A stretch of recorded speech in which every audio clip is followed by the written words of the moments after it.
17వ అధ్యాయము ఇక్కడ చూచినప్పుడు ఈ రీతిగా ఉంటుంది.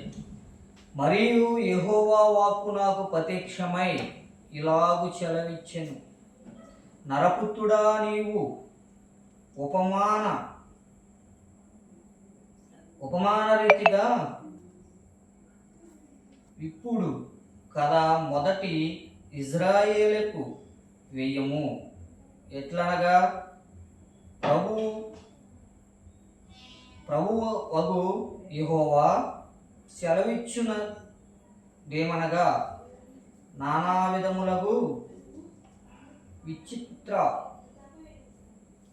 వర్ణములు గల రెక్కలను ఈ కేలువిను పొడిగిన పెద్ద రెక్కలను గల యొక్క గొప్ప పక్షిరాజు అనగా గెద్ద పక్షిరాజు అనగా యేసుక్రీస్తు ప్రభులు వారు యెహెజ్కేలు 17:1 అధ్యాయంలో మరియు యెహోవా వాక్కు నాకు ప్రత్యక్షమై ఇలాగు సెలవిచ్చెను, నరపుత్రుడా, నీవు ఉపమాన రీతిగా ఇప్పుడి కదా మొదటి ఇజ్రాయేలుకు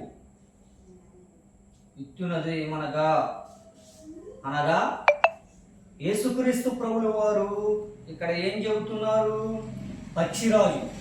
పక్షిరాజు అంటే అది చిన్నది కాదండి, మనకి కనబడే చిన్న చిన్న పక్షిరాజులు కాదు, పెద్ద పెద్దగా ఉంటాయి పక్షిరాజులు, పెద్ద పెద్ద రెక్కలతో పెద్దవి, బాగా విపరీతమైన పెద్దవి.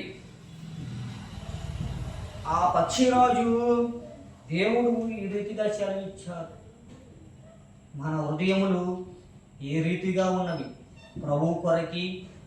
ప్రభు కొరకు సమర్పించుకునేవారిగా ఉన్నామా? ప్రభువుని మనము ఆరాధించేవారిగా ఉన్నామా? ప్రభువు కొరకు మనం జీవించేవారిగా ఉన్నామా? ఈ జీవితము ఈరోజు ప్రభువు కొరకు నామకద్దముగా ఆదివారము శుక్రవారము సన్నిధికి వెళ్తున్నాం, అంతేగాని ప్రభువుకు నీ హృదయాన్ని అప్పగించే రీతి ఎలాగున్నది?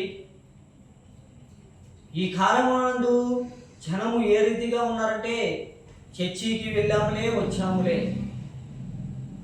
నీ జీవితాన్ని సహోదరుడా సహోదరి, నీ జీవితాన్ని జ్ఞాపకము చేసుకో. తండ్రి అయిన దేవుడు కుమారుని భూలోకమునకు పంపించి మన పాప భారములను మోసుకుపోయే వదుకు తెయ్యబడి గొర్రె పిల్లవలే మౌనంగా ఉండిపోయాడు యేసుక్రీస్తు ప్రభులు వారు. నువ్వు ఈ దినమున యెహోవా వాక్కును అందుకునే రీతిలో ఉన్నావా? ప్రార్థనా శక్తి కలిగి ఉన్నావా? ఏదో ఆదివారం దినమున మందిరానికి వెళ్ళాను, శుక్రవారపు దినమున మందిరానికి వెళ్ళాను, సమయం గడిచిపోయిందిలే అని అనుకుంటున్నావా?